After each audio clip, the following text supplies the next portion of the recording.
We're down in the damp meadow that I featured in my video a couple of weeks back, and even in that short time things have really grown up and sprung up around here. Let's have a look and see if we can see anything new today. So down here, these are the horsetails we looked at originally, and they're probably about twice the height they were before. And this here, this is called cuckoo spit. It looks like a little ball of saliva, and it isn't actually anything to do with saliva. This is a protective environment created by a little nymph of a bug. It's a little insect lives inside there, and it needs to stay moist and protected while it's growing up, and so it makes this little sort of bubble of, well, I'm not going to touch it, but it is like saliva like bubbles, and it lives inside there, and it's protected from the sun, from drying out, and from other insects that might want to eat it while it's growing up.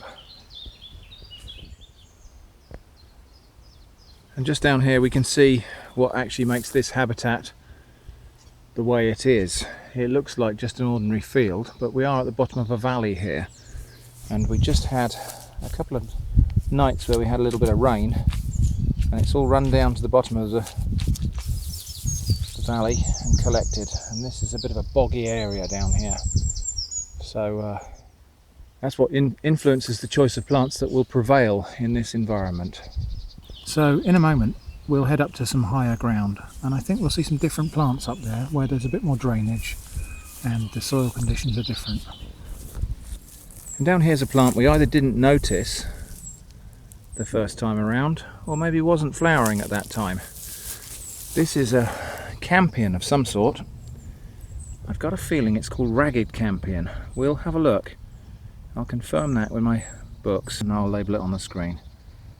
But it's got cerise flowers which are very wide open and have a sort of random ragged look to them. But that either wasn't flowering last time we were down here, or we just completely overlooked it. So we're leaving the water meadow now, and we'll head on down this way. This is where we saw the bluebells and the ramsons and other things earlier in spring. So let's go down and take a look at those things now. We're just coming down to the spot where I saw all those bluebells a few weeks ago, and look how much, well, everything has grown up. Stinging nettles here nearly as tall as I am.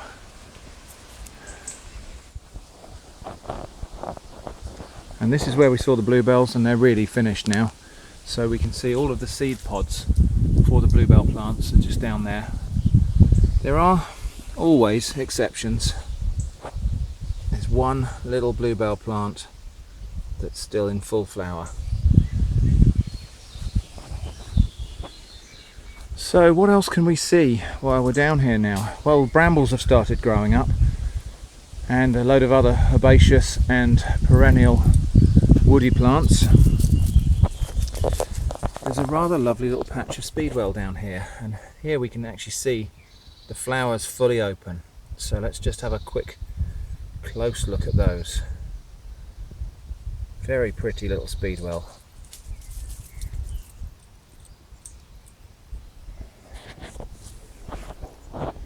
But sadly the bluebells are now finished.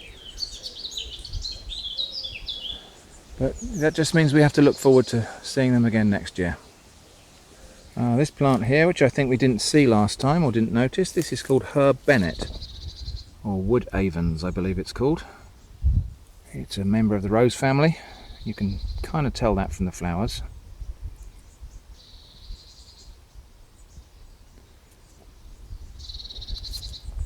And it has these little, they look a little bit like strawberries, which of course they are related to, but of course they're completely dry, these fruits, and they just turn into a little cluster of seeds.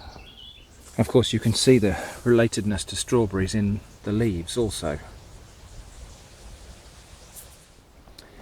The river, which I think you saw a lot more full than this in the previous video, is actually flowing rather nicely. Now the reason that river was full is it is tidal up to here at Botley, and so when we were doing our bluebell and ramsons, it was full tide, it was high tide, whereas now it's low tide, and so the river is flowing.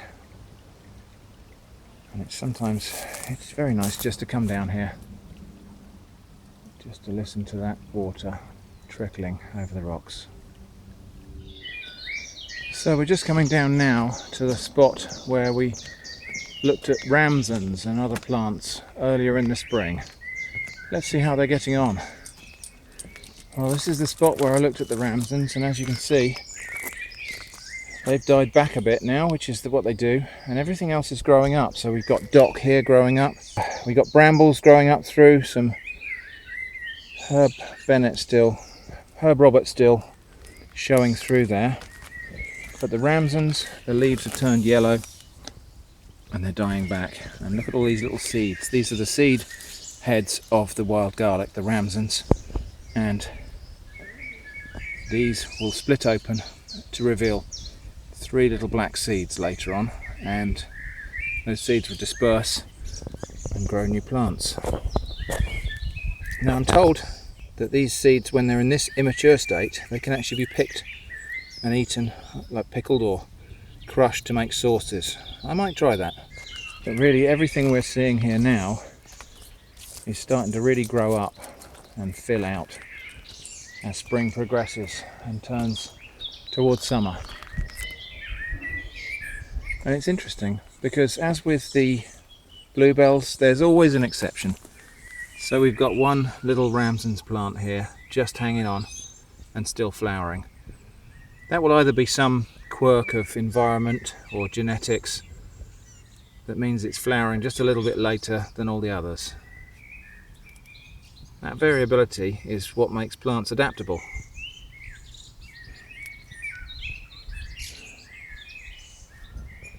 Now, I saw a little splash of blue colour down here and I thought it was more Speedwell, but it's actually not, it's forget-me-nots. Very pretty little flower, forget-me-nots. Let's see if we can get a really nice close look at one. Lovely little flower, look at that. Hidden there amongst all the undergrowth. But it just goes to show that if you keep your eyes open, just keep looking around, there's always something new to see. Just down here, have a look at this little plant here. This is a vetch, it's a member of the pea family. Very delicate, tiny little plant. One of the smaller vetches by the look of it. So here we've got a mixture of 2 different legumes actually.